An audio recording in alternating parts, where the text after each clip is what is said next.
see. Hopefully they are undergraduate studies without seeing anything like this. But now, even postgraduate studies, they don't see anything like this. Study of space in physics worldwide is just about 70 years old. So when one now comes here to see how far we have gone, research is made, and the contacts and relationships, you will see that yes, this has really gone very far. I've been working with so many weather stations, but when I came here, I observed that the physics space study has links with so many weather stations all over the globe.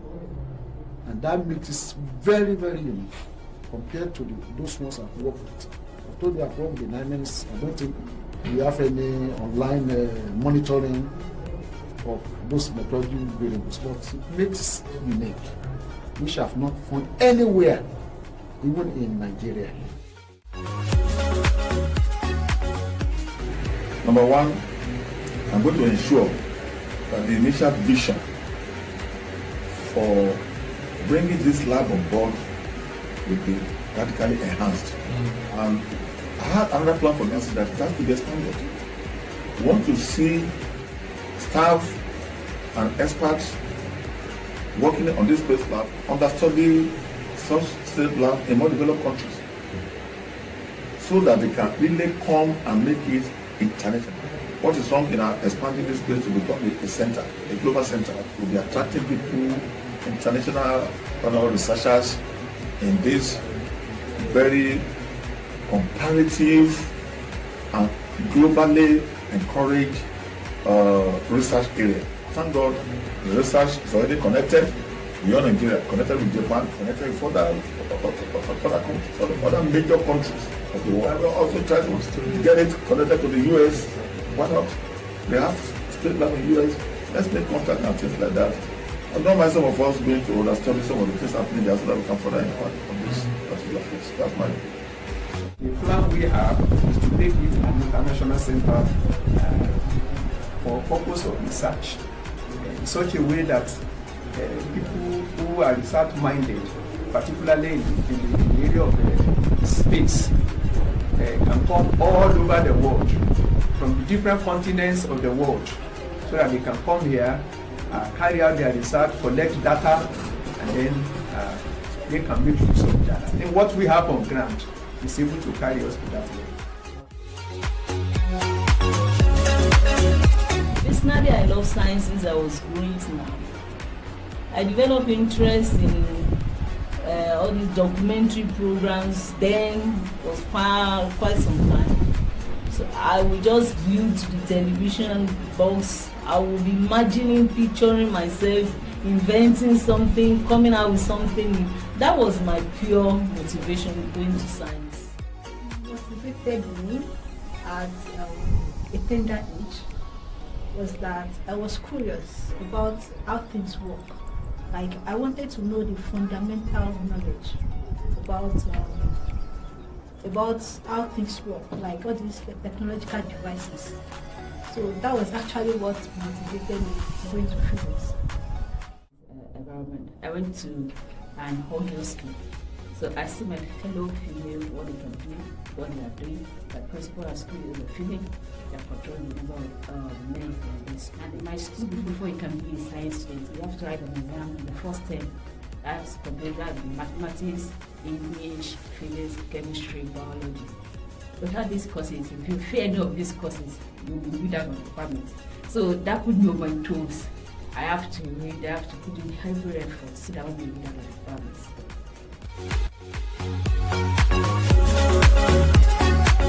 My words of encouragement is that they should have a goal. And once they have that goal, to pursue with all seriousness, all needed interest and doggedness.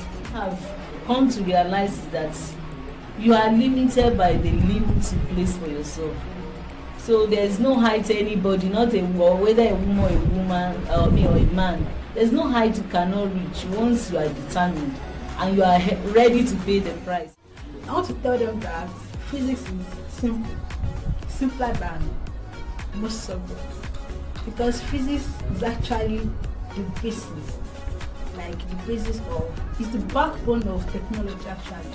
And if you come to this department at University, we have so many experienced lecturers that can actually groom you, motivate you, and we have ladies, we have lecturers that are ladies who motivate you and carry you along. So there's nothing to actually. What the requirement is, as human beings, we are created to achieve anything we put our mind in. No matter what your gender is, there's nothing like because I feel. We're talking of space lab. Everything is becoming, everything is in the cloud now. Virtually everything is in the cloud. And therefore, this space research is the research for tomorrow. Research for the future of the entire world. I think we're moving from land research, from forest research now to space research of this. The uniqueness of this lab, and particularly that it is not common in most universities in this country. So it's a peculiar area that, as far as I'm concerned, beyond what I've thought before, now that I'm here today, I'm going to put my heart into it based on recommendations from you here and the people I can add to make this research center, this space center, globally competitive.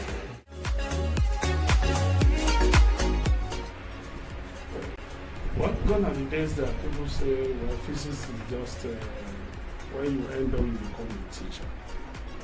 So I want students to know that if you want to be relevant in the technology world, the starting point is to study physics, or physics and electronics, or related courses in physics or mathematics. I've loved a situation where we have an open display so that the world can know what we have. We really have great assets here. Talk of the biological sciences, they are lab well equipped, but with some sophisticated equipment that are not that rare, they are not available in most other universities. Even currently we have atomic absorption spectrometer in Department of Chemical Sciences with some older universities who have been on for years, for decades. They don't even have one. So we are really rich. We used to think that space is abstract. Space activities, space equipment, everything that has to do with space, that they're abstract. But here in Anchor University Space Lab, we have the facilities to make all these happenings, to make them practical enough.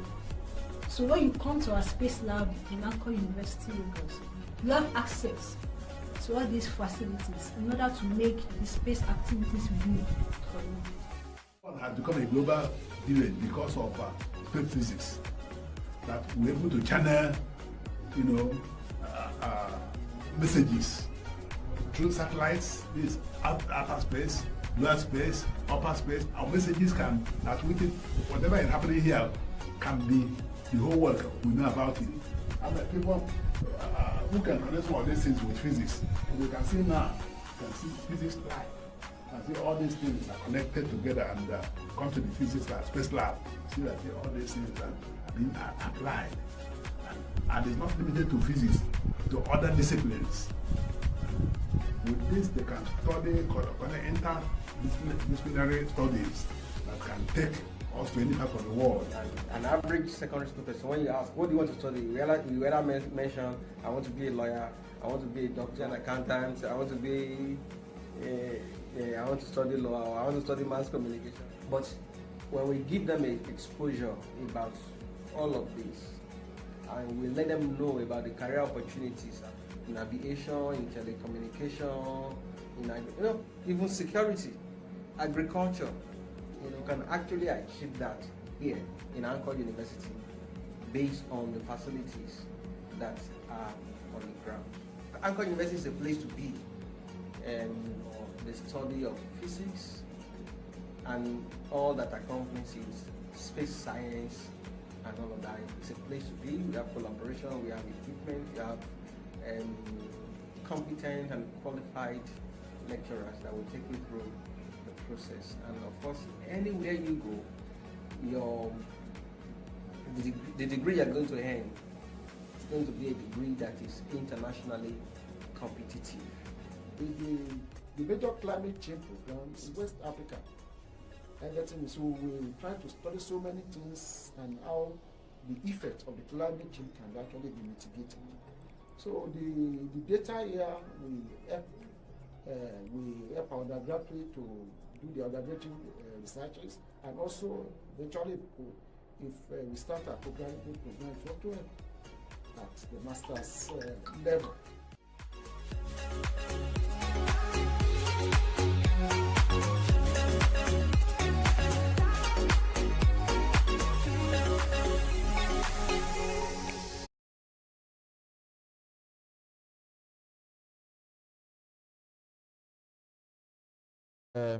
Lecturer. I want to invite the registrar of the university who is going to present the token of appreciation, Pastor M.O. Salami. You're welcome, sir. Let me also invite our guest speaker to also come up, Dr. Oladipo Emmanuel Abe. Once again, the pioneer Vice Chancellor and his amiable wife, the Dean of the Faculty of Natural Applied and Earth Sciences, and all the other deans and HODs that are here, the Acting University Liberia. On behalf of the Vice Chancellor, Professor Samuel Oye Bandele, and the entire management, we are very glad that you have come and you have done justice to the topic as our guest speaker for today. We appreciate your love. We appreciate your contributions even today. So, please, what you have done is so much that this token will not commensurate with what you have done for us. So we are very grateful for your time and for the knowledge shared. So please, just take this. Thank you, sir.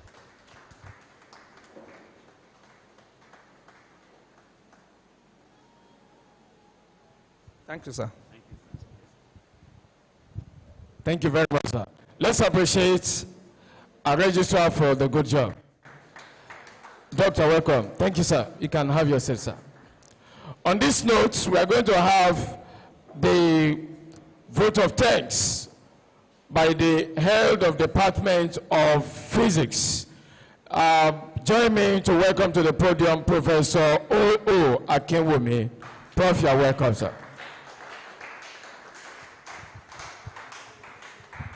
Thank you. I want to thank God for this great opportunity, what God has done in our midst and what God is still doing. We all know that man's continuous success is anchored on gratefulness. One to God and one to a fellow human being. So on this note, we want to thank the school management, led by our Vice Chancellor, Professor Bamidele, the registrar, the bursar, the librarian, and all supporting staff. I know they must have taken a lot of time. I mean, they must have taken part of their work, even onto this. And I want to thank our registrar. God bless you, sir. You are able to wait till the end. We want to thank you also for the support that you've given to the department to make this occasion a success. Also, I want to thank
Appreciate Dr. Nwanko, who is the lead scientist in the lab. Is somebody that I know very well, and I have respect for his research potential and focus.